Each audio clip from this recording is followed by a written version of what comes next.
교만이라는 것은 어디까지나 일본의 우파 정권이 전체적으로 만든 것이거든요. 윤석열 때는 교만 시위 자체가 사라졌습니다. 왜냐하면 일본에 너무 잘 해주니까 사도칸산 자체는 윤석열 정권이 나서서 해줬어요. 이재명 정권이 되면 한국에서 뭔가 얻어야 하기 때문에 일본은요, 그 수단으로 교만을 다시 재개할 가능성이 없지 않아 있다.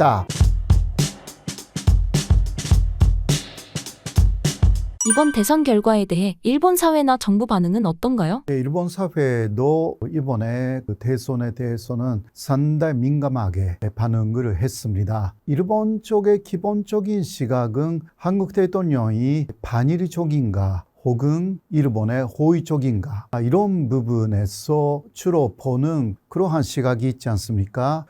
그래서 말하자면 윤석열 전 대통령은 상당히 친일적이고, 일본에서 친일적이라는 말은 한국에서 말하는 뜻하고는 다른 거거든요. 일본의 호의적이다, 그런 의미고, 그러나 이재명 대통령이 되면 반일적인 그러한 노선에 복귀할 것이 아닌가, 그런 시각에서만 많이 보도가 됐거든요. 그런데 요새 이러한 보도 차세에 조금 일본 쪽에서 반성이 일어났다, 그런 식으로 볼 수가 있거든요. 왜냐하면 그렇다면 한국 대통령이 항상 일본의 호의적인가 혹은 반일적인가, 이러한 시각으로만 본다 라는 것은 그 이원적인 것이고 흑백 논리에 불과하다라고 일본의 언론도 조금 논조가 바뀌기 시작했어요. 이거는 좋은 현상이라고 할 수가 있는데요. 일단 그런 식으로 보는 그 시각 자체가 잘못되어 있다라는 일본 안에서도 객관적으로 한국을 계속 연구하고 공부하고 있는 사람들이 이야기를 하기 시작했거든요. 그러니까 한국의 민주화라는 것을 잘 알아야 된다라는 부분이죠. 그런 이야기가 많이 나와가지고 한국 사회를 정확하게 이해하려고 하는 시도가 이제 본격화되는 것이 아닌가, 그런 약간 희망을 가질 수가 있는 보도가 조금 있어요, 요새 일본에서는. 그래서 윤석열 대통령에 대해서는 일본에서 상당히 호감을 갖고, 왜냐하면 일본이 원하는 것으로 다 해준 사람이기 때문에 그것으로 일본에 대해서 호의적인 좋은 대통령, 어떤 언론은 굉장히 위대한 대통령, 위대하다라고 좀 그쪽에서 이야기하는 것은 상당히 우습다고 할 수밖에 없는데, 그런 언론도 좀 있었거든요. 그러나 예를 들면 그 전에 문재인 대통령은 상당히 반일적이었다라든가, 이런 식으로 이상한 잣대로 한국 대통령을 보는 것이 보통 일본 쪽에 뭐라고 할까, 보통 일본 쪽의 시각이었는데, 그러나 그거는 안 된다라는 사람들이 나타나기 시작해가지고 다행이다라고 말할 수가 있는데, 아까도 이야기했지만 한국의 민주화라는 것은 87년에 일어났고, 민주화 시위로 이제 대통령 직선제 되어서 새로운 길로 접어들었지 않습니까? 그때까지는 군사 독재 시대였다. 그래서 박정희 그리고 전두환 정권에 대해서 또 이해가 없으면 한국을 알 수가 없다라는 이야기를 하기 시작했고요. 독재 군사 정권에 대해서 목숨을 걸고 싸운 세대가 있다. 굉장히 많은 희생이 있었다 라는 것을 알아야 한다. 일본 사람들도 이런 이야기를 하는 지식인들이 나타나기 시작했고요. 그 사람들이 언론에 자신의 기사, 자신의 칼럼을 이제 쓰기 시작한 거죠. 이번에 그것은 이재명이 대통령이 되면서 이러한 변화가 일본 안에서도 감지가 된다 라는 부분은 대단히 중요한 변화다라고 할 수가 있습니다. 그래서 아무리 일본에 좋게 해준 윤석열이라는 사람이 있었다 하더라도 이 사람은 한국 사회의 기본적인 시각에서 보면 하면 안 되는 계엄령 발령해가지고 선포해가지고 이제 다시 한번 군사 독재 시절로 한국 사회를 후퇴시키려고 했다라는 시각이 일본에서도 있어야 한다라는 식으로 말하기 시작해가지고 이게 다수는 아니지만요. 이러한 시각 자체가 일본에 거의 없었던 데에 보도가 되니까 이게 일본 사람들 중에서도 그런 시각을 갖는 사람들이 앞으로 늘어나기 시작해가지고 또 한국 사회를 정확하게 보는 사람들이 나타날 것이 아닌가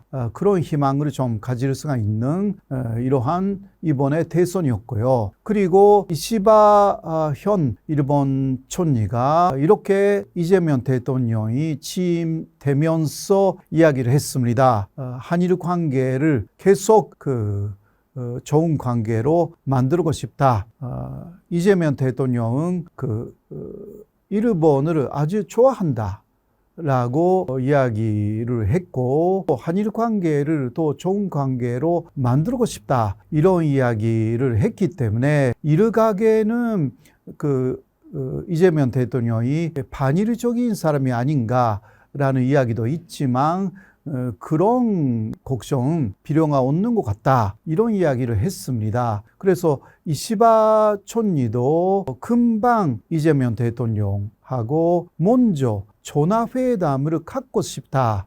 이러한 입장을 표명했습니다. 사실 이시바 내각하고 이재명 정권은 여러 면에서 성격이 비슷합니다. 사실 이시바 내각은 한국에서 많이 알려져 있지 않지만 상당한 친중파입니다. 중국하고의 관계 개선을 계속 주장하고 있는 그러한 정권이기도 하고요. 그러한 이시바 정권에 대해서 혹시 이시바 정권 같은 정권이 한국에 만들어지면 아마 한국의 일각에서는 빠르게인 정권이다. 하루 정도 중국을 좋아하는 그러한 사람들이에요. 왜냐하면 이시바 총리의 스승이 되는 타나카 카쿠에이라는 총리는 1972년 중국하고 일본의 국교 정상화 그리고 평화 조약까지 맺은 선두의 그러한 총리였기 때문에 이시바 내각의 거의 80% 정도가 타나카 전 총리의 다 제자들이거든요. 그러니까 중국하고 관계 개선을 해야 된다. 물론 미국하고의 미일 동맹은 기본이다라고 하면서 이게 이재명 대통령하고 거의 같은 입장이 아닙니까? 그러니까 그러한 정권이 이시바 정권 같은 정권을 빠르게 한국에서는 하는 것 같아요. 그러나 일본에서는 그런 소리는 하나도 없어요. 이게 전산적인 사고 방식이라고 할 수가 있기 때문이죠. 그래서 한국에서도 이게 미국하고의 관계도 전산적으로 또 강화하고 그렇다고 중국하고 또 러시아하고의 관계도 소홀하게 하면 안 된다라고 사실 이재명 대통령이 후보 시절에 그런 이야기를 했습니다. 그게 전산적인 외교이기 때문에 그런 식으로 가야만이 더 어려운 이 지정학적으로 어려운 한반도에서 한국의 입지가 강화된다라고 할 수가 있죠. 이번 대선 결과가 한일 관계에 어떤 영향을 미치게 될까요? 이재명 대통령도 후보 시절부터 한일 관계 혹은 한미일 관계를 계속 발전해 나가겠다라는 이야기를 했습니다. 그래서 일본하고 필요 없이 반목하는 그러니까 대립하는 그러한 관계를 만들고 싶지 않다라는 생각이 있는 것으로 그렇게 파악됩니다. 그렇다고 역사 문제라든가 연도 문제는 좀 별개의 문제다 이런 이야기도 좀 있었거든요. 네, 그것은 한일 관계의 현안에 대해서는 거기에 미국이 들어갈 경우는 이거는 한미일 관계 강화라는 방향으로 가면서도 예를 들면 강제징용 문제에서 제3자 변제라든가 있었잖아요. 이 문제에 있어서도 윤석열 정권에서도 한국이 컵에 판은 채웠기 때문에 일본이 나머지 판을 채워줄 것이다, 이런 이야기를 쭉 했습니다. 그래서 윤석열 정권이라고 해도 일본에 어느 정도 원한 부분들이 있었습니다. 그것을 일본이 전혀 해주지 않았다라는 부분이 있죠. 그러니까 이재명 정권이 되어서 윤석열 정권에서 일본에 원했던 부분, 이것은 다시 이야기할 수 있는 부분이다. 컵의 판 정도는 채워줘야 되는 것이 아닌가. 이것도 그것으로 대립한다라기보다 이런 약속이 있었다라는 언급은 나올 것 같아요. 이건 실제적으로는 제3자 변제를 하면서도 지금 자금이 고갈되었습니다. 그러니까 피해자들에게 일본을 대신하여서 제3자가 이제 배상금을 내주는 거잖아요. 그것으로 지금까지 한국 기업들이 다 해왔어요. 그러나 일본에서도 일본 기업의 참여를 막지 않는다고 단시 기시다 총리는 이야기를 했습니다. 그러나 일본 기업은 하나도 참여하지 않았어요. 지금까지. 그러니까 한국의 그러한 제3자 변제의 그 차금이 이제 거의 고갈되었어요. 아주 많은 돈이 필요합니다. 왜냐하면 한국 안에서 계속 피해자들이 재판에서 이기고 있기 때문이죠. 이런 부분은 한국 기업에게 계속 달라고 할 수도 있지만, 그러나 이것은 일본 기업도 참여를 해야 한다라는 입장이 윤석열의 입장이기도 했기 때문에 이 부분은 어느 정도 할 수가 있다, 그렇게 생각을 해요. 기타 여러 가지 오염수 반입 문제도요, 정확하게 일본 쪽에 그 정보를 준다고 했거든요. 일본이 요구했어요. 윤석열 정권에서. 그러나 그 이후 요구를 전혀 하지 않았던 것 같아요. 일본도 그거 계속 줘야 되거든요. 그러나 그 이후에 정보 교환이라는 것은 실제적으로 이루어지지 않고 있는 부분들이 있다는 것을 알고 있습니다. 이런 부분은 윤석열 정권 때 약속이 이루어져야 되는 부분들이 있고요. 기타 한일 관계의 여러 가지 어려운 부분들은 위논을 하면서 이선적으로 서로가 협력해 나가야 되는 부분들은 굉장히 많다. 사독환산도 이쪽에서 요구한 것은 한국 사람들에 대해서 피해자가 된 한국인에 대한 주도식으로 메뉴한다라는 부분들이 있잖아요. 이런 게 저번에 좀 여러 가지 잘 안 돼가지고 한국 사람들만 따로 했지 않습니까? 이런 부분들은 일본 쪽에서 정확하게 약속을 지켜야 되는 부분들이 있어요. 그거는 뭐 윤석열 정권에서도 약속을 했기 때문에 이런 것은 요구할 수 있는 부분이다. 이거는 어떤 정권이 들어와도 일본이 약속을 지켜야 되는 것이 있기 때문에 그거마저 계속 양보한다라는 것은 그 양보가 아니라 굴욕적인 외교다라고 할 수밖에 없기 때문에 이재명 정권에서는 이 부분은 양보를 하지 않고, 왜냐하면 약속이니까 약속을 이행할 것을 촉구할 것으로 보입니다. 이번 대선 결과에 따른 혐한 분위기는 어떨까요? 혐한이라는 것은 어디까지나 일본의 우파 쪽의 정권이 전체적으로 만든 것이거든요. 자연 발생적으로 생긴 게 아닙니다. 그래서 윤석열 때는 혐한 시위 자체가 사라졌습니다. 왜냐하면 일본에 너무 잘 해주니까 사독환산 자체는 일본 자체가 어렵다고 생각하고 있었는데 윤석열 정권이 나서서 해줬어요. 그러니까 너무너무 감사하니까 혐한할 필요가 없었다는 거죠. 그런데 이재명 정권이 되면 이게 더 이재명의 한국에서 뭔가 얻어야 하기 때문에 일본은요. 그래서 그 수단으로 혐한을 다시 재개할 가능성이 없지 않아 있다. 저는 그렇게 보고 있습니다. 이것을 그냥 일본 사람들이 역시 한국을 싫어해서 그런 것이구나가 아니라 폐후가 있다. 라는 것을 정확하게 여러분들도 아셔야 할 것입니다. 우리나라 대선을 일본에서 어떻게 보고 있나요? 그러니까 일본이 그동안 사실 윤석열 정부 때 꿀 빨고 있었다 이렇게 얘기할 수도 있어요. 그러니까 너무 말을 잘 듣고 일본이 원하는 걸 잘해주는 정부였잖아요. 그래서 뭐 그냥 일본에서 요구하고 부탁하는 거를 잘 들어주는 정도를 넘어서서 뭐 일본의 총독부인가 하는 의심이 들 정도로 앞장서서 막 일본을 위해서 멸사봉공하는 듯한 모습도 있었어요. 대표적인 게 후쿠시마 핵오염수 방류 때 가만히나 있으면 될 텐데 후쿠시마 오염수가 안전하다는 걸 일본보다 한국 정부가 더 열심히 선전했단 말이에요. 그런 걸 보면 참 일본 입장에서는 와, 윤석열 정권이 정부가 있으면 우리는 진짜 하고 싶은 거 다 할 수 있겠구나. 꿀 빨아야 되겠다. 뭐 이런 생각을 하면서 윤석열 정권 시기에 하고 싶은 걸 다 하려고 했을 가능성이 있다. 그러니까 뭐 독도 문제까지도 어느 정도 해결을 하려고 했을 수도 있다. 우리식으로 하면 강탈을 당하는 거죠.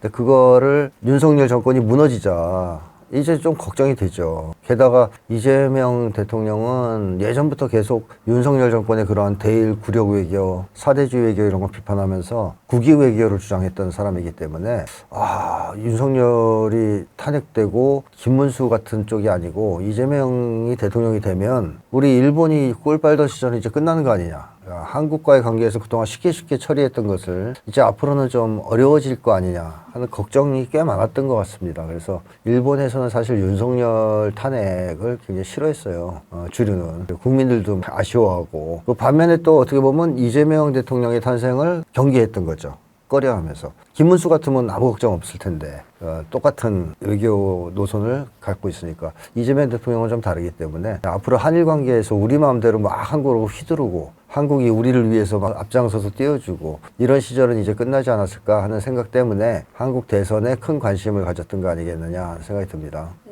구체적으로 그럼 일본 사회 내부에서는 이번 결과에 대해서 어떤 기대감과 우려감이 있나요? 이번에 일본의 새로운 집권 세력이 과거의 전통적인 일본 지배층하고 조금 노선이 달라요. 어떤 점에서 다르냐면 과거에는 그냥 미국에 딸랑딸랑거리면서 미국 비위를 맞춰가면서 미국 밑에서 대장 중에서 쫄개들 중에서 대장이나 할까 하는 식으로 외교를 했다고 볼 수 있어요. 쉽게 하면 미국의 거의 그 굴종하는 외교를 쭉 해왔어요. 근데 사실 일본의 이 지배층, 군국주의 세력은 마음속 깊은 곳에 복수심이 있습니다. 어떤 복수심이 있냐면 미국한테 졌다는 언젠가는 복수하겠다.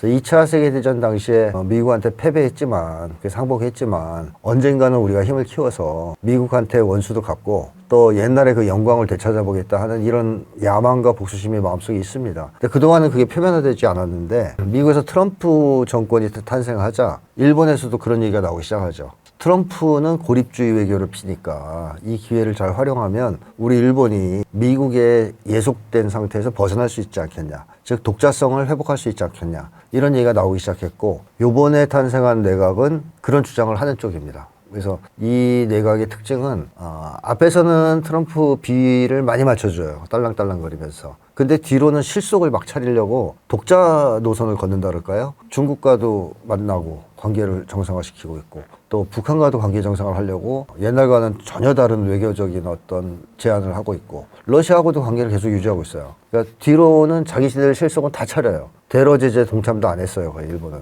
그래놓고 말로는 막 이제 미국 편 들어. 이제 미국에서는 일본이 귀여운 말 많이 하네 하지만 뒤로 보면은 자꾸 자기네한테서 벗어나려고 하고 있거든요. 그래서 일본의 사실 궁극적인 이 지배층의 목적은 이번 기회에 탈미하자. 미국의 손아귀에서 좀 벗어나자. 그래서 우리가 독자적인 국가로서의 위상을 좀 가지자 하는 게 일본 지배층의 생각인데 이게 어떤 문제가 있냐 하면 그렇게 벗어나서 평화로운 국가가 를 만들어서 인류에 기여하겠다 이런 목적을 얘네들이 추구한 게 아니고 또 다시 한번 옛날에 대동아 공영권의 영광을 되찾겠다가 목적이거든요. 즉 군사 강국화, 군국주의 이게 신군국주의라고 할 수 있겠죠. 이게 목적이에요. 그래서 가장 먼저 주력하는 게 평화헌법을 폐지하고 자위대를 실제 군대처럼 만들려고 하는, 지금 일본은 정식 군대를 보유할 수 없게 돼 있기 때문에, 그래서 그런 거를 지금 추구하는 거예요. 트럼프 시절을 활용해서 열심히.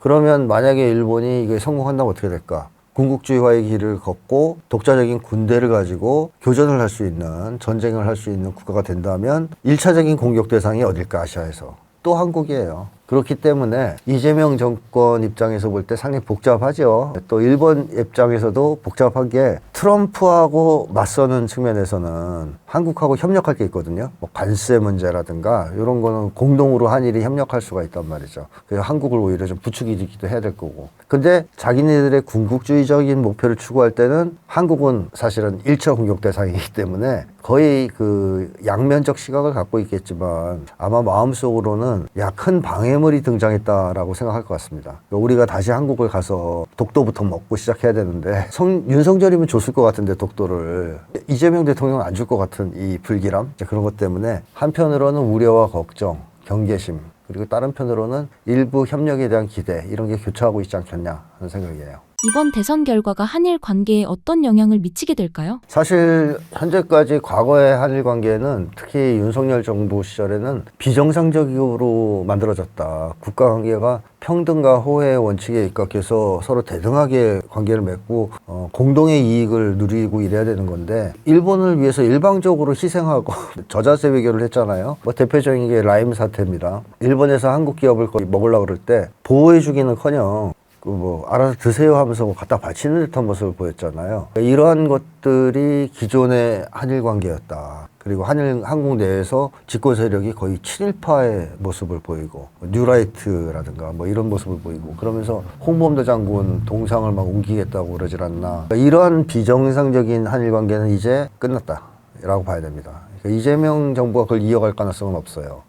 이재명 정부는 기본적으로 국익 외교 차원에서 일본에게 저자세를 취하지는 않을 것이다. 그렇다고 해서 일본을 무작정 적대시할 이유도 없죠. 그래서 어떻게 보면 이재명 정부 하에서 한일 관계는 그야말로 정상화의 길을 걷게 되지 않겠느냐 하는 생각이 들고, 일본은 적을 봐가면서 움직이는 나라입니다. 좀 약아요. 약삭빠르다 그럴까? 그래서 일본이 윤석열 정권 대하는 거하고 이재명 정부를 대하는 거하고는 다를 거라고 봐요. 그러니까 윤석열은 그냥 쉽게 생각하고 불러다가 돈가스나 먹이고 카레나 먹이고 하면 다 되니까 그렇게 막대했다면, 이재명 정부에 대해서는 조금 조심하면서 존중하는 태도를 갖지 않을까 했는데, 아니다 다를까 첫 제안, 당선에 대해서 표현한 것도 굉장히 정중했습니다. 일본이 윤석열 정부 때에 비해서 제가 판단하기로는. 그런 관계로서 저는 차라리 한일 관계가 좀 정상화되는 쪽으로 움직여가지 않겠느냐, 그런 생각이 듭니다. 그러니까 마음대로 일본이 우리나라에 대해서 이것저것 뜯어먹거나 강요하지 못하게 될 것이다, 이런 거죠. 이번 대선 결과에 따른 혐한 분위기는 어떤 변화가 있을까요? 사실 혐한의 근본 원인이 뭐냐면 일본의 군국주의화거든요. 그러니까 군국주의 세력이 군국주의를 고취하기 위해서 혐한론을 퍼뜨린 거란 말이에요. 제가 그건 여러 차례 말씀을 드렸었는데, 그렇게 해서 아예 이제 처음에 정부 주도하에 만들어진 게 혐한 정서라는 거죠. 근데 일본이 군국주의화를 계속 추진한다면 앞으로도 독도를 먹어야 될 거 아니에요. 그 외에 뭐 한국을 침략해야 될 것이고, 그러면 계속 혐한을 강조할 것 같은데, 윤석열 정부였다면 거기서 알아서 기니까 저자세를 취하니까 혐한 정서가 더 커졌겠죠. 근데 저는 오히려 이재명 정부가 일본의 군국주의화에 계속 제동을 걸 가능성이 높다고 보고 있고, 그렇다면 군국주의화가 윤석열 정권에 비해서는 더뎌지거나 또는 제한을 받거나 이럴 거란 말이죠. 따라서 혐한의 확장 속도도 이재명 정부에서는 좀 느려질 수 있다. 오히려 군국주의화에 제동이 걸리는 만큼, 그런 생각이 들고, 그 다음에 또 한 가지는 일본의 다수 사람들은 이재명 대통령 당선된 거를 굉장히 안 좋게 생각하고 자기들 마음대로 한국이 호락호락하게 되지 않으니까. 하지만 또 상당수의 일본 사람들, 건전한 일본 사람들은 좋아해요. 이재명 대통령, 그리고 한국의 그 민주주의의 힘, 이런 거에 대해서 존경심도 가지고 있고. 근데 만약에 이재명 정부가 개혁을 잘해서 한반도의 평화를 정착시키고 또 경제 성장도 이뤄내고 민주주의도 발전시키고,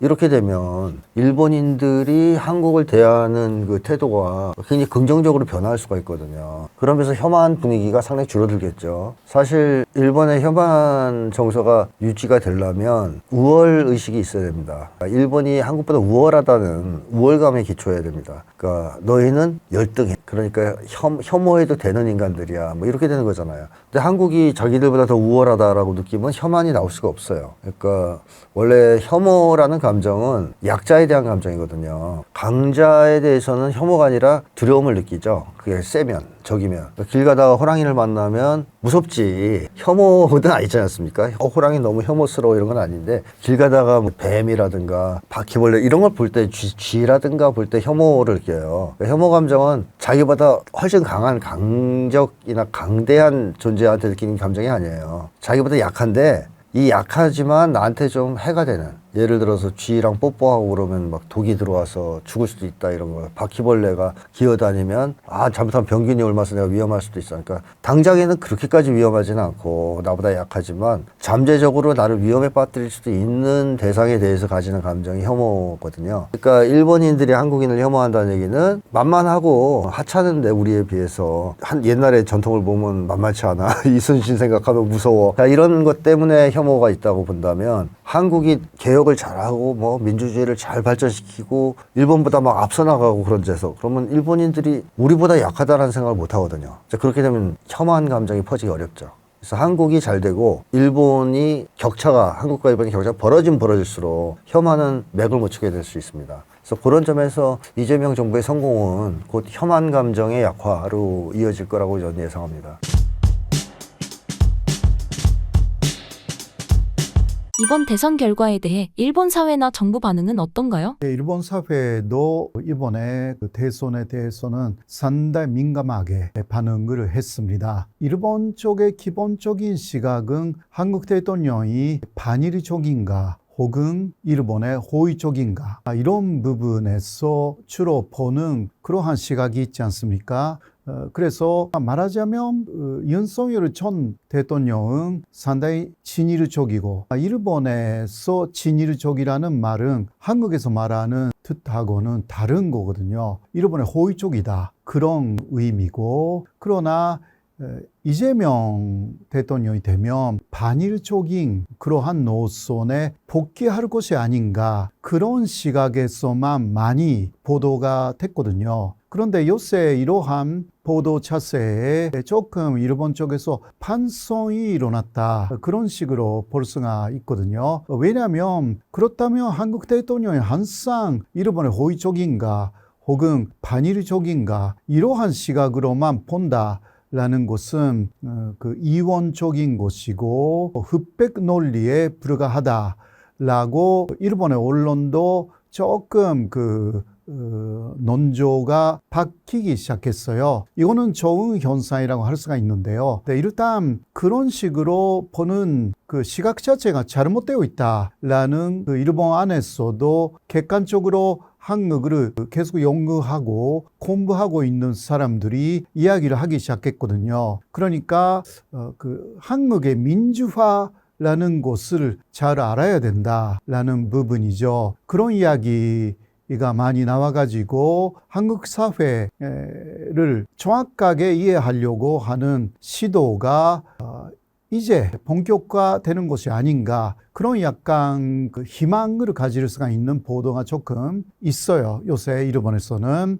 그래서 윤석열 대통령에 대해서는 일본에서 상당히 호감을 갖고, 왜냐하면 일본이 원하는 것으로 다 해준 사람이기 때문에 그것으로 일본에 대해서 호의적인 좋은 대통령, 어떤 언론은 굉장히 위대한 대통령, 위대하다라고 좀 그쪽에서 이야기하는 것은 상당히 우습다고 할 수밖에 없는데 그런 언론도 좀 있었거든요. 그러나 예를 들면 그 전에 문재인 대통령은 상당히 반일적이었다라든가 이런 식으로 이상한 잣대로 한국 대통령을 보는 것이 보통 일본 쪽에 뭐라고 할까? 보통 일본 쪽의 시각이었는데, 그러나 그거는 안 된다라는 사람들이 나타나기 시작해가지고 다행이다라고 말할 수가 있는데, 아까도 이야기했지만 한국의 민주화라는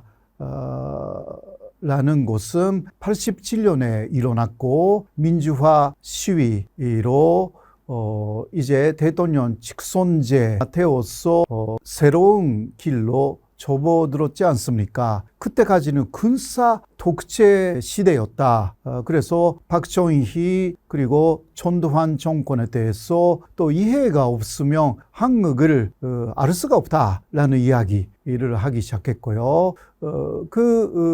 독재 군사 정권에 대해서 목숨을 걸고 싸운 세대가 있다. 굉장히 많은 희생이 있었다.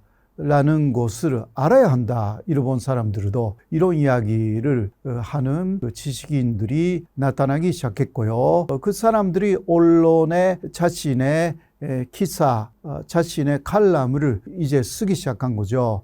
이번에 그것은 이재명이 대통령이 되면서 이러한 변화가 일본 안에서도 감지가 된다. 라는 부분은 대단히 중요한 변화다라고 할 수가 있습니다. 그래서 아무리 일본에 좋게 해준 윤석열이라는 사람이 있었다 하더라도 이 사람은 한국 사회의 기본적인 시각에서 보면 하면 안 되는 계엄령 발령해가지고 선포해가지고 이제 다시 한번 군사 독재 시절로 한국 사회를 후퇴시키려고 했다라는 시각이 일본에서도 있어야 한다라는 식으로 말하기 시작해가지고 이게 다수는 아니지만요. 이러한 시각 자체가 일본에 거의 없었던데 보도가 되니까 이게 일본 사람들 중에서도 그런 시각을 갖는 사람들이 앞으로 늘어나기 시작해가지고 또 한국 사회를 정확하게 보는 사람들이 나타날 것이 아닌가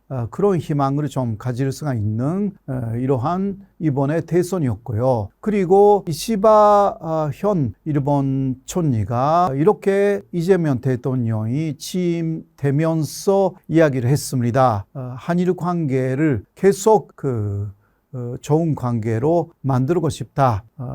이재명 대통령은 일본을 아주 좋아한다.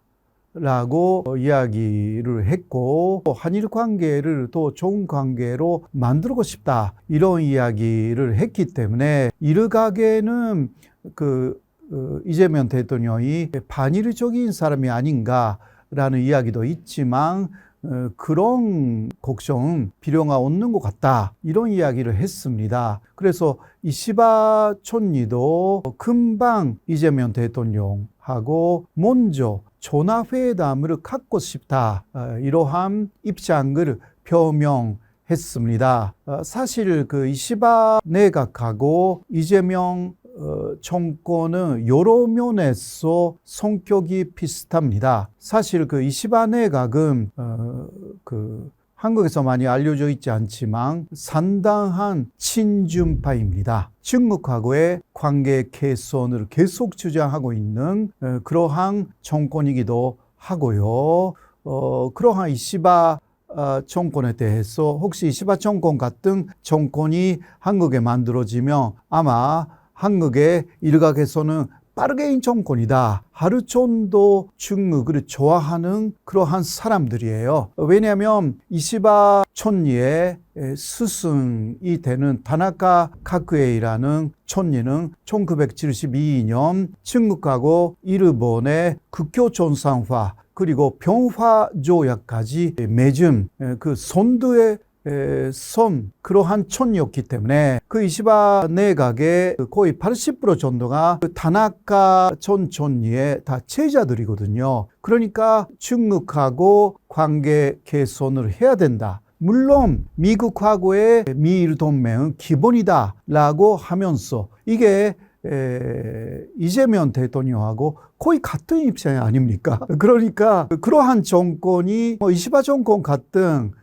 정권을 빠르게 한국에서는 하는 것 같아요. 그러나 일본에서는 그런 소리는 하나도 없어요. 이게 전산적인 사고 방식이라고 할 수가 있기 때문이죠. 그래서 한국에서도 이게 미국하고의 관계도 전산적으로 또 강화하고 그렇다고 중국하고 또 러시아하고의 관계도 소홀하게 하면 안 된다라고 사실 그 이재명 대통령이 후보 시절에 그런 이야기를 했습니다. 그게 전산적인 외교이기 때문에 그런 식으로 가야만이 더 어려운 이 지정학적으로 어려운 한반도에서 한국의 입지가 강화된다라고 할 수가 있죠. 이번 대선 결과가 한일 관계에 어떤 영향을 미치게 될까요? 이재명 대통령도 후보 시절부터 한일 관계 혹은 한미일 관계를 계속 발전해 나가겠다라는 이야기를 했습니다. 그래서 그 일본하고 필요 없이 그 반목하는, 그러니까 대립하는 그러한 관계를 만들고 싶지 않다라는 생각이 있는 것으로 그렇게 파악됩니다. 그렇다고 역사 문제라든가 연도 문제는 좀 별개의 문제다, 이런 이야기도 좀 있었거든요. 근데 그것은 한일 관계의 현안에 대해서는 거기에 미국이 들어갈 경우는 이거는 한미일 관계 강화라는 방향으로 가면서도, 예를 들면 간제징용 문제에서 제3자 변제라든가 있었잖아요. 이 문제에 있어서도 윤석열 정권에서도 한국이 컵에 판은 채웠기 때문에 일본이 나머지 판을 채워줄 것이다, 이런 이야기를 쭉 했습니다. 그래서 윤석열 정권이라고 해도 일본에 어느 정도 원한 부분들이 있었습니다. 그것을 일본이 전혀 해주지 않았다라는 부분이 있죠. 그러니까 이재명 정권이 되어서 윤석열 정권에서 일본에 원했던 부분, 이것은 다시 이야기할 수 있는 부분이다. 컵의 판 정도는 채워줘야 되는 것이 아닌가. 이것도 그것으로 대립한다라기보다 이런 약속이 있었다라는 언급은 나올 것 같아요. 이건 실제적으로는 제3자 변제를 하면서도 지금 자금이 고갈되었습니다. 그러니까 피해자들에게 일본을 대신하여서 제3자가 이제 배상금을 내주는 거잖아요. 그것으로 지금까지 한국 기업들이 다 해왔어요. 그러나 일본에서도 일본 기업의 참여를 막지 않는다고 단시 기시다 총리는 이야기를 했습니다. 그러나 일본 기업은 하나도 참여하지 않았어요, 지금까지. 그러니까 한국의 그러한 제3자 변제의 그 차금이 이제 거의 고갈되었어요. 아주 많은 돈이 필요합니다. 왜냐하면 한국 안에서 계속 피해자들이 재판에서 이기고 있기 때문이죠. 이런 부분은 한국 기업에게 계속 달라고 할 수도 있지만, 그러나 이것은 일본 기업도 참여를 해야 한다라는 입장이 윤석열의 입장이기도 했기 때문에 이 부분은 어느 정도 할 수가 있다, 그렇게 생각을 해요. 기타 여러 가지 오염수 반입 문제도요, 정확하게 일본 쪽에 그 정보를 준다고 했거든요. 일본이 요구했어요, 윤석열 정권에서.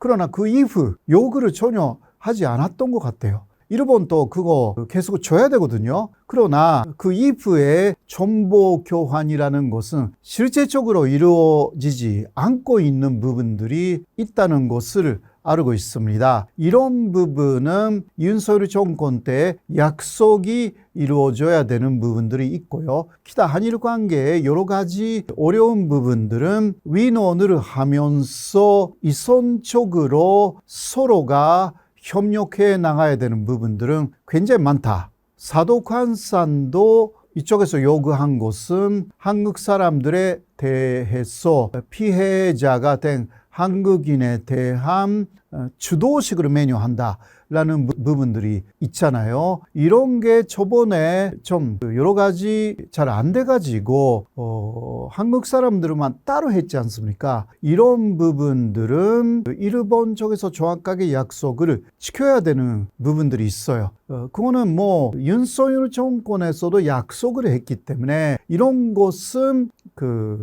요구할 수 있는 부분이다. 이거는 어떤 정권이 들어와도 일본이 약속을 지켜야 되는 것이 있기 때문에 그거마저 계속 양보한다라는 것은 그 양보가 아니라 굴욕적인 외교다라고 할 수밖에 없기 때문에 이재명 정권에서는 이 부분은 양보를 하지 않고, 왜냐하면 약속이니까 약속을 이행할 것을 촉구할 것으로 보입니다. 이번 대선 결과에 따른 혐한 분위기는 어떨까요? 교만이라는 것은 어디까지나 일본의 우파 쪽의 정권이 전체적으로 만든 것이거든요. 자연 발생적으로 생긴 게 아닙니다. 그래서 윤석열 때는 혐한 시위 자체가 사라졌습니다. 왜냐하면 일본에 너무 잘 해주니까 사도칸산 자체는 일본 자체가 어렵다고 생각하고 있었는데 윤석열 정권이 나서서 해줬어요. 그러니까 너무너무 감사하니까 혐한할 필요가 없었다는 거죠. 그런데 이재명 정권이 되면 이게 또 이재명의 한국에서 뭔가 얻어야 하기 때문에 일본은요. 그래서 그 수단으로 혐한을 다시 재개할 가능성이 없지 않아 있다. 저는 그렇게 보고 있습니다. 이것을 그냥 일본 사람들이 역시 한국을 싫어해서 그런 것이구나가 아니라 폐후가 있다라는 것을 정확하게 여러분들도 아셔야 할 것입니다. 우리나라 대선을 일본에서 어떻게 보고 있나요? 그러니까 일본이 그동안 사실 윤석열 정부 때 꿀 빨고 있었다 이렇게 얘기할 수도 있어요. 그러니까 너무 말을 잘 듣고 일본이 원하는 걸 잘해주는 정부였잖아요. 그래서 뭐 그냥 일본에서 요구하고 부탁하는 거를 잘 들어주는 정도를 넘어서서 뭐 일본의 총독부인가 하는 의심이 들 정도로 앞장서서 막 일본을 위해서 멸사봉공하는 듯한 모습도 있었어요. 대표적인 게 후쿠시마 핵오염수 방류 때 가만히나 있으면 될 텐데 후쿠시마 오염수가 안전하다는 걸 일본보다 한국 정부가 더 열심히 선전했단 말이에요. 그런 걸 보면 참 일본 입장에서는 와, 윤석열 정권이 정부가 있으면 우리는 진짜 하고 싶은 거 다 할 수 있겠구나. 꿀 빨아야 되겠다. 뭐 이런 생각을 하면서 윤석열 정권 시기에 하고 싶은 걸 다 하려고 했을 가능성이 있다. 그러니까 뭐 독도 문제까지도 어느 정도 해결을 하려고 했을 수도 있다. 우리식으로 하면 강탈을 당하는 거죠. 근데 그거를 윤석열 정권이 무너지자 이제 좀 걱정이 되죠. 게다가 이재명 대통령은 예전부터 계속 윤석열 정권의 그러한 대일 굴욕 외교, 사대주의 외교 이런 거 비판하면서 국위 외교를 주장했던 사람이기 때문에 윤석열이 탄핵되고 김문수 같은 쪽이 아니고 이재명이 대통령이 되면 우리 일본이 꿀 빨던 시절이 이제 끝나는 거 아니냐. 한국과의 관계에서 그동안 쉽게 처리했던 것을 이제 앞으로는 좀 어려워질 거 아니냐 하는 걱정이 꽤 많았던 것 같습니다. 그래서 일본에서는 사실 윤석열 탄핵을 굉장히 싫어했어요. 주류는. 국민들도 아쉬워하고. 그 반면에 또 어떻게 보면 이재명 대통령의 탄생을 경계했던 거죠.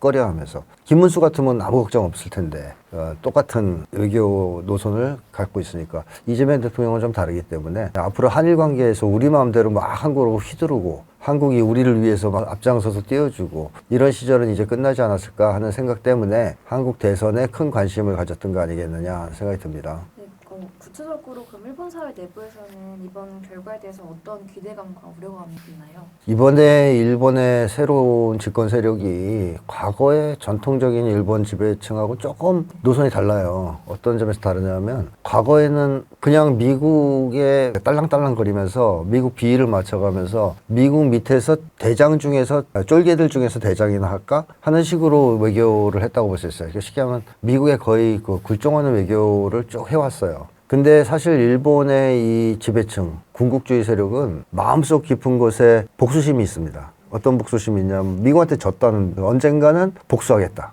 그래서 2차 세계대전 당시에 미국한테 패배했지만, 상복했지만 언젠가는 우리가 힘을 키워서 미국한테 원수도 갚고 또 옛날에 그 영광을 되찾아보겠다 하는 이런 야망과 복수심이 마음속에 있습니다. 근데 그동안은 그게 표면화되지 않았는데 미국에서 트럼프 정권이 탄생하자 일본에서도 그런 얘기가 나오기 시작하죠. 트럼프는 고립주의 외교를 피니까 이 기회를 잘 활용하면 우리 일본이 미국에 예속된 상태에서 벗어날 수 있지 않겠냐. 즉 독자성을 회복할 수 있지 않겠냐. 이런 얘기가 나오기 시작했고 요번에 탄생한 내각은 그런 주장을 하는 쪽입니다. 그래서 이 내각의 특징은 앞에서는 트럼프 비를 많이 맞춰줘요. 딸랑딸랑거리면서. 근데 뒤로는 실속을 막 차리려고 독자 노선을 걷는다 그럴까요? 중국과도 만나고 관계를 정상화시키고 있고 또 북한과도 관계 정상화를 하려고 옛날과는 전혀 다른 외교적인 어떤 제안을 하고 있고 러시아하고도 관계를 계속 유지하고 있어요. 그러니까 뒤로는 자기네들 실속은 다 차려요. 대러 제재 동참도 안 했어요. 거의 일본은.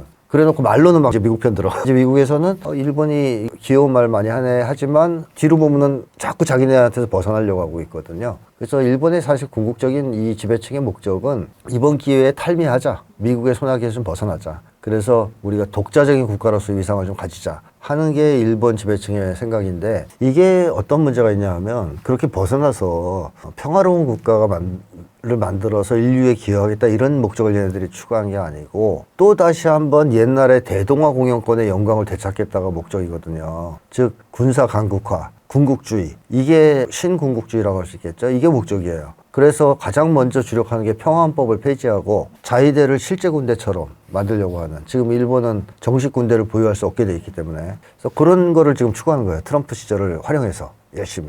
그러면 만약에 일본이 이게 성공한다면 어떻게 될까? 군국주의화의 길을 걷고 독자적인 군대를 가지고 교전을 할 수 있는 전쟁을 할 수 있는 국가가 된다면 1차적인 공격 대상이 어딜까 아시아에서 또 한국이에요. 그렇기 때문에 이재명 정권 입장에서 볼 때 상당히 복잡하죠. 또 일본 입장에서도 복잡한 게 트럼프하고 맞서는 측면에서는 한국하고 협력할 게 있거든요. 뭐 관세 문제라든가 이런 거는 공동으로 한일이 협력할 수가 있단 말이죠. 그래서 한국을 오히려 좀 부추기기도 해야 될 거고. 근데 자기네들의 군국주의적인 목표를 추구할 때는 한국은 사실은 1차 공격 대상이기 때문에 거의 그 양면적 시각을 갖고 있겠지만 아마 마음속으로는 큰 방해물이 등장했다라고 생각할 것 같습니다. 우리가 다시 한국을 가서 독도부터 먹고 시작해야 되는데 윤석열이면 줬을 것 같은데 독도를 이재명 대통령은 안 줄 것 같은 이 불길함 그런 것 때문에 한편으로는 우려와 걱정, 경계심 그리고 다른 편으로는 일부 협력에 대한 기대 이런 게 교차하고 있지 않겠냐 하는 생각이에요.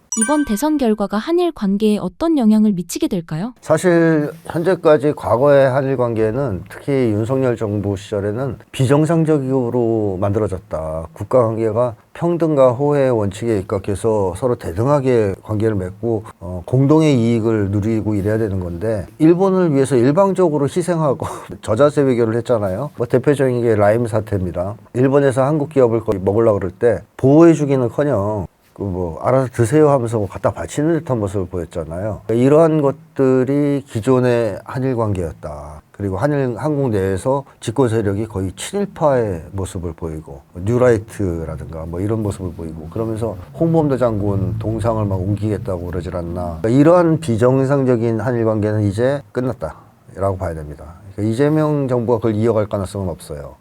이재명 정부는 기본적으로 국익 외교 차원에서 일본에게 저자세를 취하지는 않을 것이다. 그렇다고 해서 일본을 무작정 적대시할 이유도 없죠. 그래서 어떻게 보면 이재명 정부 하에서 한일 관계는 그야말로 정상화의 길을 걷게 되지 않겠느냐 하는 생각이 들고 일본은 적을 봐가면서 움직이는 나라입니다. 좀 약아요. 약삭빠르다 그럴까? 그래서 일본이 윤석열 정권 대하는 거하고 이재명 정부를 대하는 거하고는 다를 거라고 봐요. 그러니까 윤석열은 그냥 쉽게 생각하고 불러다가 돈가스나 먹이고 카레나 먹이고 하면 다 되니까 그렇게 막대했다면 이재명 정부에 대해서는 조금 조심하면서 존중하는 태도를 갖지 않을까 했는데 아니다 다를까 첫 제안, 당선에 대해서 표현한 것도 굉장히 정중했습니다. 일본이. 윤석열 정부 때에 비해서 제가 판단하기로는. 그런 관계로서 저는 차라리 한일 관계가 좀 정상화되는 쪽으로 움직여가지 않겠느냐. 그런 생각이 듭니다. 그러니까 마음대로 일본이 우리나라에 대해서 이것저것 뜯어먹거나 강요하지 못하게 될 것이다. 이런 거죠. 이번 대선 결과에 따른 혐한 분위기는 어떤 변화가 있을까요? 사실 혐한의 근본 원인이 뭐냐면 일본의 군국주의화거든요. 그러니까 군국주의 세력이 군국주의를 고취하기 위해서 혐한론을 퍼뜨린 거란 말이에요. 제가 그건 여러 차례 말씀을 드렸었는데 그렇게 해서 아예 이제 처음에 정부 주도하에 만들어진 게 혐한 정서라는 거죠. 근데 일본이 군국주의화를 계속 추진한다면 앞으로도 독도를 먹어야 될 거 아니에요. 그 외에 뭐 한국을 침략해야 될 것이고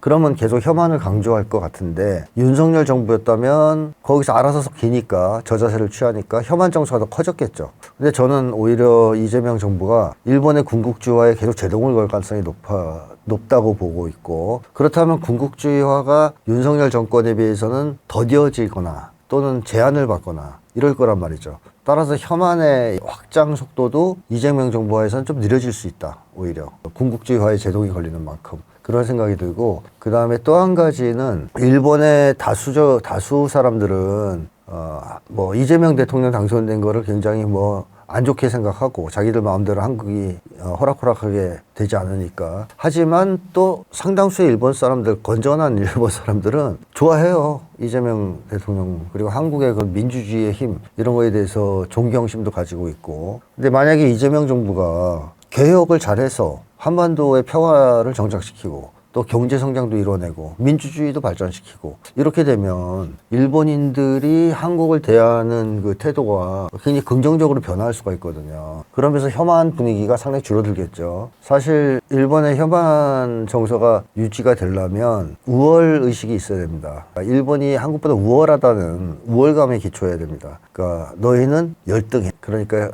혐오해도 되는 인간들이야. 뭐 이렇게 되는 거잖아요. 근데 한국이 자기들보다 더 우월하다라고 느끼면 혐한이 나올 수가 없어요. 그러니까 원래 혐오라는 감정은 약자에 대한 감정이거든요. 강자에 대해서는 혐오가 아니라 두려움을 느끼죠. 그게 세면, 적이면. 길 가다가 호랑이를 만나면 무섭지. 혐오는 아니지 않습니까? 호랑이 너무 혐오스러워 이런 건 아닌데, 길 가다가 뭐 뱀이라든가 바퀴벌레 이런 걸 볼 때 쥐라든가 볼 때 혐오를 느껴요. 그러니까 혐오 감정은 자기보다 훨씬 강한 강적이나 강대한 존재한테 느끼는 감정이 아니에요. 자기보다 약한데 이 약하지만 나한테 좀 해가 되는, 예를 들어서 쥐랑 뽀뽀하고 그러면 막 독이 들어와서 죽을 수도 있다 이런 거. 바퀴벌레가 기어다니면 잘못하면 병균이 옮아서 내가 위험할 수도 있어. 그러니까 당장에는 그렇게까지 위험하지는 않고 나보다 약하지만 잠재적으로 나를 위험에 빠뜨릴 수도 있는 대상에 대해서 가지는 감정이 혐오거든요. 그러니까 일본인들이 한국인을 혐오한다는 얘기는 만만하고 하찮은데 우리에 비해서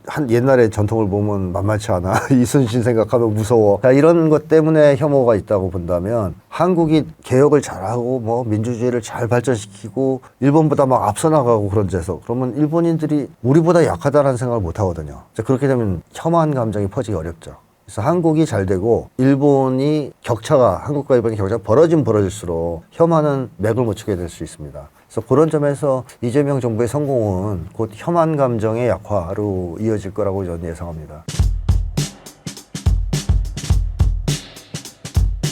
이번 대선 결과에 대해 일본 사회나 정부 반응은 어떤가요? 일본 사회도 이번에 그 대선에 대해서는 상당히 민감하게 반응을 했습니다. 일본 쪽의 기본적인 시각은 한국 대통령이 반일적인가 혹은 일본의 호의적인가, 이런 부분에서 주로 보는 그러한 시각이 있지 않습니까? 그래서 말하자면 윤석열 전 대통령은 상당히 친일적이고, 일본에서 친일적이라는 말은 한국에서 말하는 뜻하고는 다른 거거든요. 일본의 호의적이다, 그런 의미고, 그러나 이재명 대통령이 되면 반일적인 그러한 노선에 복귀할 것이 아닌가, 그런 시각에서만 많이 보도가 됐거든요. 그런데 요새 이러한 보도 자세에 조금 일본 쪽에서 반성이 일어났다, 그런 식으로 볼 수가 있거든요. 왜냐하면 그렇다면 한국 대통령이 항상 일본의 호의적인가 혹은 반일적인가, 이러한 시각으로만 본다 라는 것은 그 이원적인 것이고 흑백 논리에 불과하다라고 일본의 언론도 조금 논조가 바뀌기 시작했어요. 이거는 좋은 현상이라고 할 수가 있는데요. 일단 그런 식으로 보는 그 시각 자체가 잘못되어 있다라는 그 일본 안에서도 객관적으로 한국을 계속 연구하고 공부하고 있는 사람들이 이야기를 하기 시작했거든요. 그러니까 그 한국의 민주화라는 것을 잘 알아야 된다라는 부분이죠. 그런 이야기가 많이 나와가지고 한국 사회를 정확하게 이해하려고 하는 시도가 이제 본격화되는 것이 아닌가, 그런 약간 그 희망을 가질 수가 있는 보도가 조금 있어요, 요새 일본에서는. 그래서 윤석열 대통령에 대해서는 일본에서 상당히 호감을 갖고, 왜냐하면 일본이 원하는 곳으로 다 해준 사람이기 때문에 그곳으로 일본에 대해서 호의적인 좋은 대통령, 어떤 언론은 굉장히 위대한 대통령, 위대하다라고 좀 그쪽에서 이야기하는 것은 상당히 우습다고 할 수밖에 없는데 그런 언론도 좀 있었거든요. 그러나 예를 들면 그 전에 문재인 대통령은 상당히 반일적이었다라든가 이런 식으로 이상한 잣대로 한국 대통령을 보는 것이 보통 일본 쪽에 뭐라고 할까? 보통 일본 쪽의 시각이었는데, 그러나 그거는 안 된다 라는 사람들이 나타나기 시작해가지고 다행이다라고 말할 수가 있는데, 아까도 이야기했지만 한국의 민주화 라는 것은 87년에 일어났고, 민주화 시위로 이제 대통령 직선제 되어서 새로운 길로 접어들었지 않습니까? 그때까지는 군사 독재 시대였다. 그래서 박정희 그리고 전두환 정권에 대해서 또 이해가 없으면 한국을 알 수가 없다라는 이야기를 하기 시작했고요. 독재 군사 정권에 대해서 목숨을 걸고 싸운 세대가 있다. 굉장히 많은 희생이 있었다. 라는 것을 알아야 한다. 일본 사람들도 이런 이야기를 하는 지식인들이 나타나기 시작했고요. 그 사람들이 언론에 자신의 기사, 자신의 칼럼을 이제 쓰기 시작한 거죠. 이번에 그것은 이재명이 대통령이 되면서 이러한 변화가 일본 안에서도 감지가 된다. 라는 부분은 대단히 중요한 변화다라고 할 수가 있습니다. 그래서 아무리 일본에 좋게 해준 윤석열이라는 사람이 있었다 하더라도 이 사람은 한국 사회의 기본적인 시각에서 보면 하면 안 되는 계엄령 발령해가지고 선포해가지고 이제 다시 한번 군사 독재 시절로 한국 사회를 후퇴시키려고 했다라는 시각이 일본에서도 있어야 한다. 라는 식으로 말하기 시작해가지고 이게 다수는 아니지만요. 이러한 시각 자체가 일본에 거의 없었던 데에 보도가 되니까 이게 일본 사람들 중에서도 그런 시각을 갖는 사람들이 앞으로 늘어나기 시작해가지고 또 한국 사회를 정확하게 보는 사람들이 나타날 것이 아닌가, 그런 희망을 좀 가질 수가 있는 이러한 이번의 대선이었고요. 그리고 이시바 현 일본 총리가 이렇게 이재명 대통령이 취임되면서 이야기를 했습니다. 한일 관계를 계속 좋은 관계로 만들고 싶다. 이재명 대통령은 일본을 아주 좋아한다. 라고 이야기를 했고, 한일 관계를 또 좋은 관계로 만들고 싶다. 이런 이야기를 했기 때문에 일각에는 이재명 대통령이 반일적인 사람이 아닌가라는 이야기도 있지만, 그런 걱정은 필요가 없는 것 같다. 이런 이야기를 했습니다. 그래서 이시바 총리도 금방 이재명 대통령하고 먼저 전화회담을 갖고 싶다. 이러한 입장을 표명했습니다. 사실 이시바 내각하고 이재명 정권은 여러 면에서 성격이 비슷합니다. 사실 이시바 내각은 한국에서 많이 알려져 있지 않지만 상당한 친중파입니다. 중국하고의 관계 개선을 계속 주장하고 있는 그러한 정권이기도 하고요.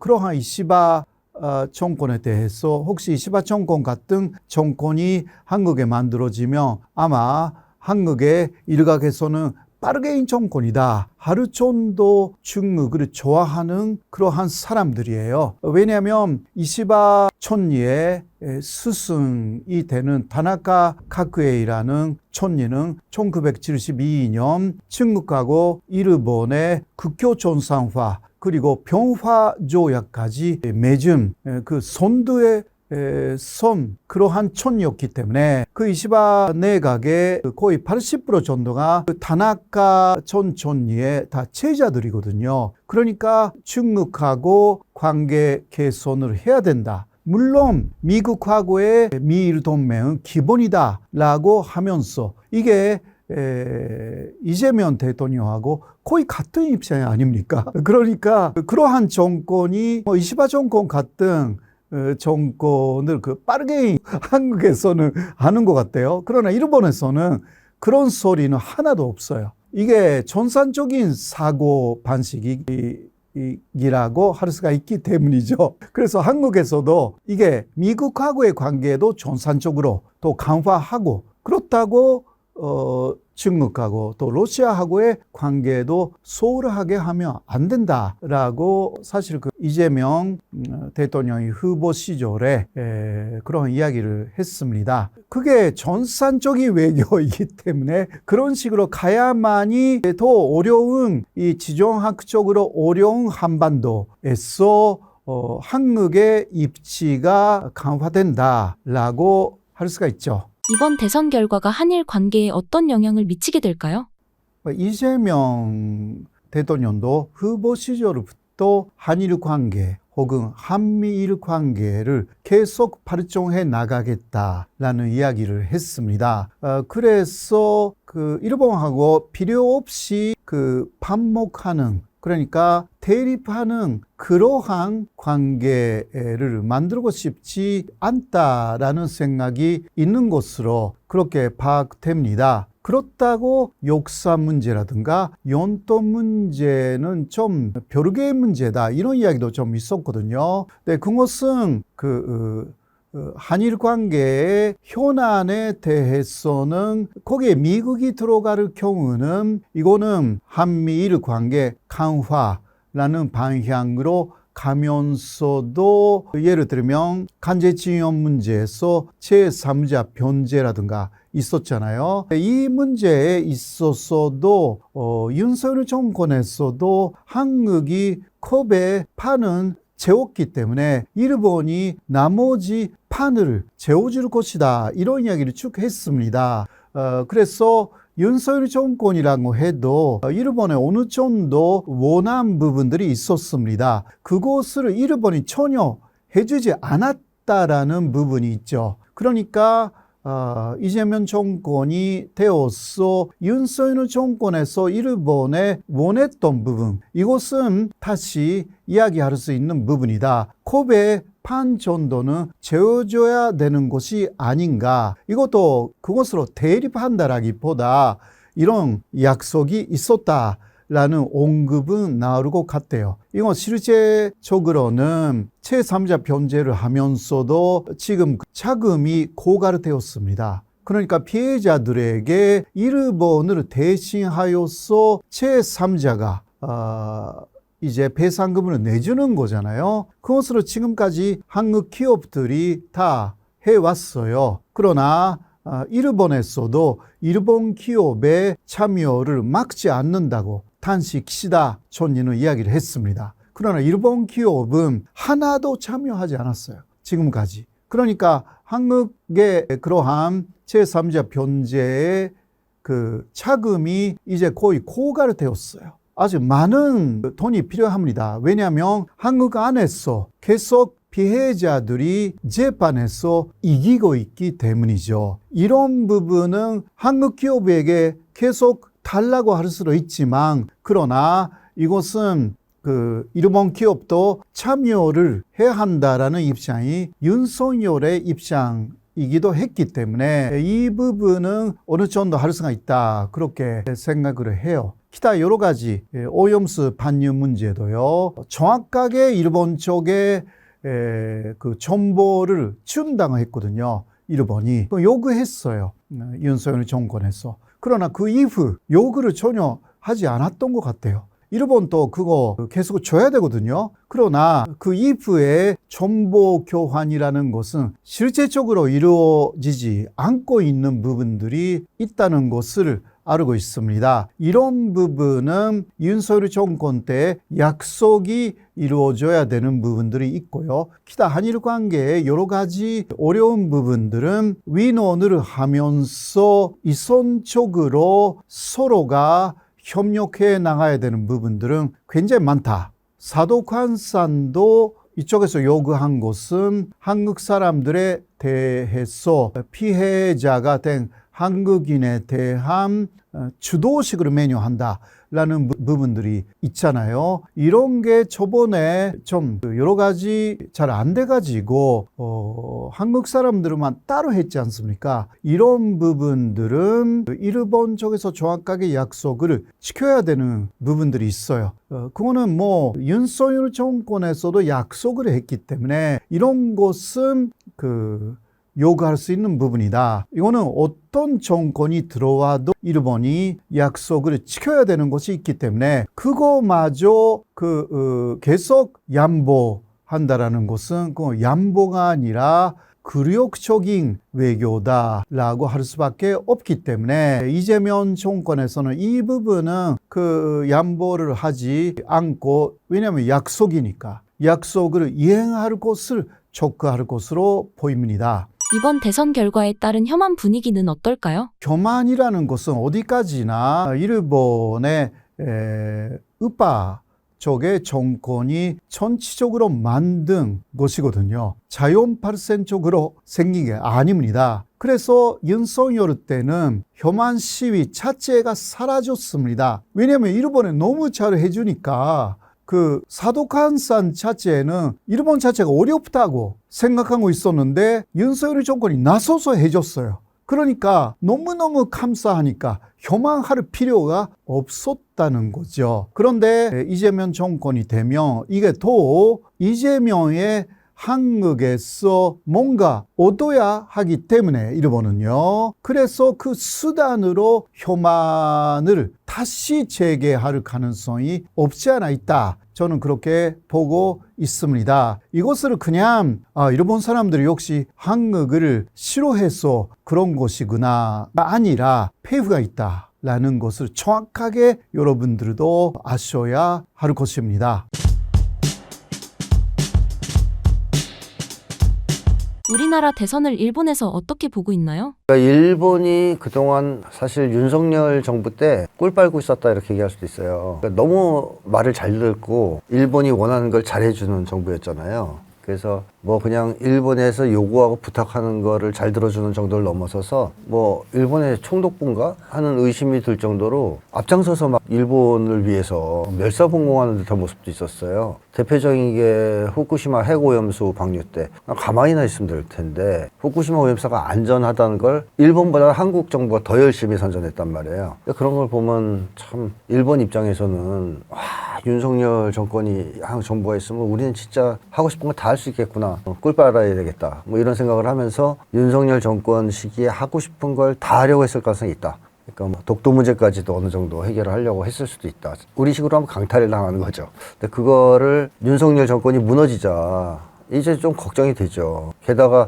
이재명 대통령은 예전부터 계속 윤석열 정권의 그러한 대일 굴욕 외교, 사대주의 외교 이런 거 비판하면서 국위 외교를 주장했던 사람이기 때문에 윤석열이 탄핵되고 김문수 같은 쪽이 아니고 이재명이 대통령이 되면 우리 일본이 꿀 빨던 시절이 이제 끝나는 거 아니냐. 한국과의 관계에서 그동안 쉽게 처리했던 것을 이제 앞으로는 좀 어려워질 거 아니냐 하는 걱정이 꽤 많았던 것 같습니다. 그래서 일본에서는 사실 윤석열 탄핵을 굉장히 싫어했어요. 주류는. 국민들도 아쉬워하고. 그 반면에 또 어떻게 보면 이재명 대통령의 탄생을 경계했던 거죠. 꺼려하면서. 김문수 같으면 아무 걱정 없을 텐데 똑같은 외교 노선을 갖고 있으니까 이재명 대통령은 좀 다르기 때문에 앞으로 한일 관계에서 우리 마음대로 막 한국으로 휘두르고 한국이 우리를 위해서 막 앞장서서 띄워주고 이런 시절은 이제 끝나지 않았을까 하는 생각 때문에 한국 대선에 큰 관심을 가졌던 거 아니겠느냐 하는 생각이 듭니다. 네, 구체적으로 그럼 일본 사회 내부에서는 이번 결과에 대해서 어떤 기대감과 우려감이 있나요? 이번에 일본의 새로운 집권 세력이 과거의 전통적인 일본 지배층하고 조금 노선이 달라요. 어떤 점에서 다르냐면 과거에는 그냥 미국에 딸랑딸랑거리면서 미국 비위를 맞춰가면서 미국 밑에서 대장 중에서 쫄개들 중에서 대장이나 할까 하는 식으로 외교를 했다고 볼 수 있어요. 쉽게 하면 미국의 거의 그 굴종하는 외교를 쭉 해왔어요. 근데 사실 일본의 이 지배층, 군국주의 세력은 마음속 깊은 곳에 복수심이 있습니다. 어떤 복수심이 있냐면 미국한테 졌다는 언젠가는 복수하겠다. 그래서 2차 세계대전 당시에 미국한테 패배했지만, 그래서 항복했지만 언젠가는 우리가 힘을 키워서 미국한테 원수도 갚고 또 옛날에 그 영광을 되찾아보겠다 하는 이런 야망과 복수심이 마음속에 있습니다. 근데 그동안은 그게 표면화되지 않았는데 미국에서 트럼프 정권이 탄생하자 일본에서도 그런 얘기가 나오기 시작하죠. 트럼프는 고립주의 외교를 피니까 이 기회를 잘 활용하면 우리 일본이 미국에 예속된 상태에서 벗어날 수 있지 않겠냐. 즉 독자성을 회복할 수 있지 않겠냐. 이런 얘기가 나오기 시작했고 요번에 탄생한 내각은 그런 주장을 하는 쪽입니다. 그래서 이 내각의 특징은 앞에서는 트럼프 비위를 많이 맞춰줘요. 딸랑딸랑거리면서. 근데 뒤로는 실속을 막 차리려고 독자 노선을 걷는다 그럴까요? 중국과도 만나고 관계를 정상화시키고 있고 또 북한과도 관계 정상을 하려고 옛날과는 전혀 다른 외교적인 어떤 제안을 하고 있고 러시아하고도 관계를 계속 유지하고 있어요. 그러니까 뒤로는 자기들 실속은 다 차려요. 대러 제재 동참도 안 했어요. 거의 일본은. 그래놓고 말로는 막 이제 미국 편 들어. 이제 미국에서는 일본이 귀여운 말 많이 하네 하지만 뒤로 보면은 자꾸 자기네한테서 벗어나려고 하고 있거든요. 그래서 일본의 사실 궁극적인 이 지배층의 목적은 이번 기회에 탈미하자. 미국의 손아귀에서 좀 벗어나자. 그래서 우리가 독자적인 국가로서 위상을 좀 가지자 하는 게 일본 지배층의 생각인데 이게 어떤 문제가 있냐 하면 그렇게 벗어나서 평화로운 국가가 를 만들어서 인류에 기여하겠다 이런 목적을 얘네들이 추구한 게 아니고 또 다시 한번 옛날의 대동아 공영권의 영광을 되찾겠다가 목적이거든요. 즉 군사 강국화, 군국주의 이게 신군국주의라고 할 수 있겠죠. 이게 목적이에요. 그래서 가장 먼저 주력하는 게 평화헌법을 폐지하고 자위대를 실제 군대처럼 만들려고 하는 지금 일본은 정식 군대를 보유할 수 없게 돼 있기 때문에 그래서 그런 거를 지금 추구하는 거예요. 트럼프 시절을 활용해서 열심히.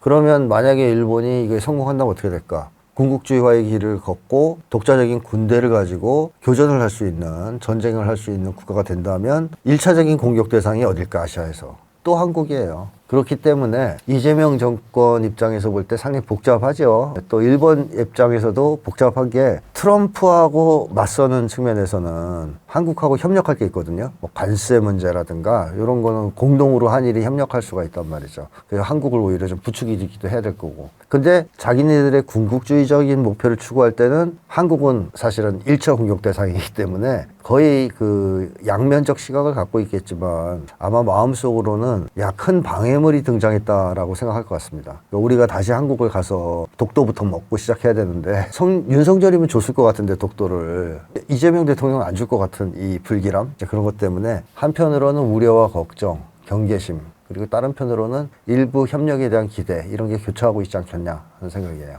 이번 대선 결과가 한일 관계에 어떤 영향을 미치게 될까요? 사실 현재까지 과거의 한일 관계는 특히 윤석열 정부 시절에는 비정상적으로 만들어졌다. 국가 관계가 평등과 호혜의 원칙에 입각해서 서로 대등하게 관계를 맺고 공동의 이익을 누리고 이래야 되는 건데 일본을 위해서 일방적으로 희생하고 저자세 외교를 했잖아요. 뭐 대표적인 게 라임 사태입니다. 일본에서 한국 기업을 먹으려고 그럴 때 보호해주기는커녕 알아서 드세요 하면서 갖다 바치는 듯한 모습을 보였잖아요. 이러한 것들이 기존의 한일 관계였다. 그리고 한국 내에서 집권 세력이 거의 친일파의 모습을 보이고, 뉴라이트라든가 뭐 이런 모습을 보이고, 그러면서 홍범도 장군 동상을 막 옮기겠다고 그러질 않나. 이러한 비정상적인 한일 관계는 이제 끝났다라고 봐야 됩니다. 그러니까 이재명 정부가 그걸 이어갈 가능성은 없어요. 이재명 정부는 기본적으로 국익 외교 차원에서 일본에게 저자세를 취하지는 않을 것이다. 그렇다고 해서 일본을 무작정 적대시할 이유도 없죠. 그래서 어떻게 보면 이재명 정부 하에서 한일 관계는 그야말로 정상화의 길을 걷게 되지 않겠느냐 하는 생각이 들고, 일본은 적을 봐가면서 움직이는 나라입니다. 좀 약아요. 약삭빠르다 그럴까? 그래서 일본이 윤석열 정권 대하는 거하고 이재명 정부를 대하는 거하고는 다를 거라고 봐요. 그러니까 윤석열은 그냥 쉽게 생각하고 불러다가 돈가스나 먹이고 카레나 먹이고 하면 다 되니까 그렇게 막대했다면 이재명 정부에 대해서는 조금 조심하면서 존중하는 태도를 갖지 않을까 했는데 아니다 다를까 첫 제안, 당선에 대해서 표현한 것도 굉장히 정중했습니다. 일본이. 윤석열 정부 때에 비해서 제가 판단하기로는. 그런 관계로서 저는 차라리 한일 관계가 좀 정상화되는 쪽으로 움직여가지 않겠느냐. 그런 생각이 듭니다. 그러니까 마음대로 일본이 우리나라에 대해서 이것저것 뜯어먹거나 강요하지 못하게 될 것이다. 이런 거죠. 이번 대선 결과에 따른 혐한 분위기는 어떤 변화가 있을까요? 사실 혐한의 근본 원인이 뭐냐면 일본의 군국주의화거든요. 그러니까 군국주의 세력이 군국주의를 고취하기 위해서 혐한론을 퍼뜨린 거란 말이에요. 제가 그건 여러 차례 말씀을 드렸었는데 그렇게 해서 아예 이제 처음에 정부 주도하에 만들어진 게 혐한 정서라는 거죠. 근데 일본이 군국주의화를 계속 추진한다면 앞으로도 독도를 먹어야 될 거 아니에요. 그 외에 뭐 한국을 침략해야 될 것이고